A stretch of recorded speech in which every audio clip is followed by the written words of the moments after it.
Ma-South Africans sanibonani umakoti wange-30 lo kodwa osanayo inimba nendaba ngezwi lakhe futhi ongeke uzumbone nangelilodwa ilanga ekhipha amagama awukudelela kubana kusengazuthi uthola imfudumalo ngaphandle kwasekhaya lakhe.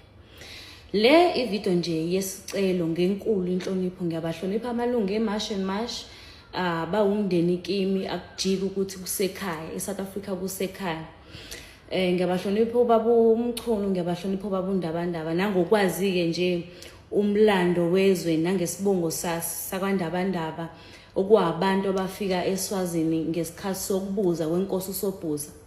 Bafika eSwazini nakhona bafike bazakhela udumo olukhulu nangokuthanda ubukhosi obabusa ngaleyo nkathi leso ngoba bafika nolwazi olukhulu lokwazi ukuthini ukusebenzisa amakhambi esintu. Kwathi ngokufika kwabe eSwazini ingane yendlunkulu yenkosi yayishawe imamba bakwazi ukuthi abantu bakaNdabandaba benze njani bayisize leyo ngane bese bezakhela udumo ke enkosini yayibusa ngaleso sikhathi baze baphiwa nendawo. Ngiyakhohlwa ke igama kodwa ngazi ukuthi baphiwa indawo nje esentabeni ingwedze bese kuba ukujika inkosi yabakhomba ukuthi sikunipha indawo ekuthiwa ingwedze ukuze kuyojika kuba umfula ngazi noma ingovuma noma ingovuma kodwa nje kuyinto kanjalo okwenza ukuthi ke mina social media awukwazi ukuthi ungenze ngikhohlwe ile mlande kanjalo nangokuthi ukuba nefoni ukwazi ukwenza ama video kungikhohlisa ukuthi mina sekumele ngiphendulane nabantu abakhulile unami ngaleyo ndlela ngisho ukuthi ngabe ngihambisana nabo ngisho ukuthi ngabe ngiyahambisana nabo but akunginiki ilungelo lokuthi mina ngakwazi ukuthi ngibe ngaphezulu kwabo.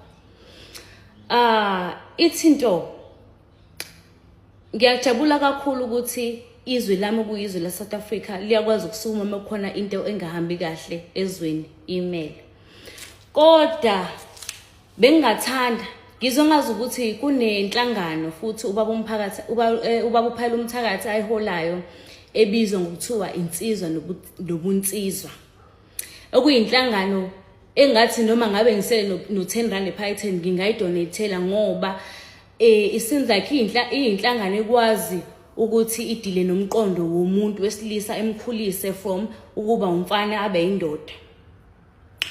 Kungakubi baba uphayela umthakathi ukuthi ebuthweni lakho njoba nje ngishilo ukuthi ngiyahlonipha nonke ebuthweni lakho kungakubi ukuthi kube khona umuntu enihamba naye kodwa ebe ezalisile umuntu osifazane wala eSouth Africa.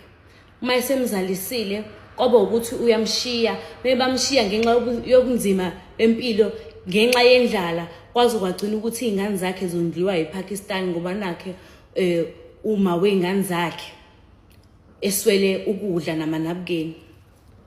Sinezime kanjalo baba ukuthi ngabe kuyinhlamba nasebuthweni ngabe kuyichilo ngabe kuyihlazo ukuthi njengoba insizwa soyishubile nje zenze okufanele ezweni lazo ngoba vele kuumthetho kuyinto efanele ukuthi mekhona ungahambi kahle bese ngiyasukuma.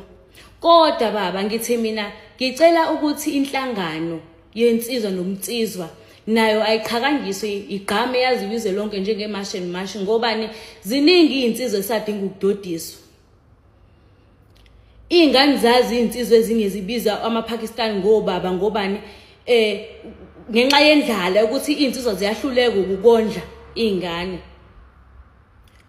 Osisi baze bagcine sebeyilahle emaPakistaneni hayi ngenxa yothando kodwa ngenxa yosizi nenhlupheko nendlala. Kungaba inhlamba ke ukuthi kanti nje zithi Marsh and Marsh ziyahuba kumnandi zilolizwe kanti nazo sinamabibi azo. Ngimzweleke ungasebenzi kodwa kwazi ukuthi uyinsizwa usebenza uhluleke na ukondla ingane zakho zizegcine sezithi baba kwePakistan ngenxa yokuthini uma wazo wagcina esejuba inhlupheko wafika ngokuzokwelete emaPakistaneni kwangokuye bagcine sekuthandana wagcine nje sekuyinto engazuthi umndeni wondlelwe izingane zakho ePakistan ngoba uyinsizwa yakwenu uyahluleka wena ukondla. Ngaba inhlamba ke lokho ebuthweni ohamba nalo. Kungakuhle ukuthi ngoba nje kuthiwa bahambe nifuna ukusala nilungise lezinto ezikanjalo ukuthi umuntu amele umtsizwa nobudoda bakhe.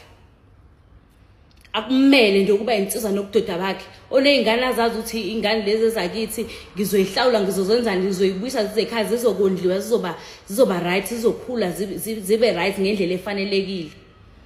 Ngoba ukwazi ukuthi umnsizwa bakho ubazi makufanele umashi ube sebuthweni, kodwa umndeni wakho ney'ngane ezikhishwe isidoda sakho azibazi umnsizwa bakho. Kungaba kubi ukuthi enye ingxenye esebuthweni ithi amaPakistan awahambe nje ngoba uyazi umuntu ukuthi umkakhe noma uma wengane yakhe ukweleta lona, uyazi ukuthi kumele hambe isikweletile bese siphelile. Ngicela nje ukuthi ngigoqe kanjalo, ngehle nje ngobonda njengesicabucabu, ngoba vele mayisi kanje oxaba abanamanxeba bazothunukala babuye bezongithuka behlulwa yini ubudoda. Kodwa ke ngithi angiqhawule ukuthi ngikwazile ukusuma meniyibona into engahambi kahle ezweni lenu niyimele.